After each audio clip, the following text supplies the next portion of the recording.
Welcome back. In this video, we shall talk about an array function called map using the ES6 syntax. Let's write an array.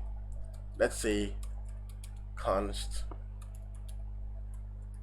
friend list, and my friends are Ada, Chima, Hassan, and Ime. Map is a function. So this is my friend list. Map is a function that collects an array and makes a copy of it and is able to modify it. This is what I mean. So let's make a copy of our friend list by saying const new friend list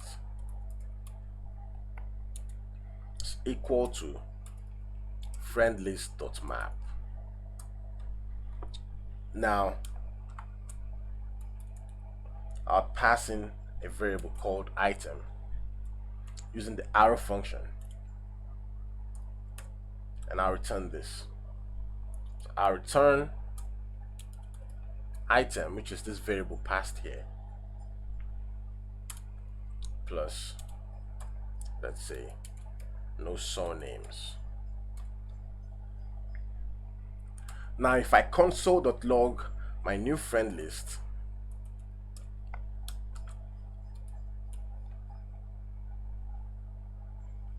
you see what we have here.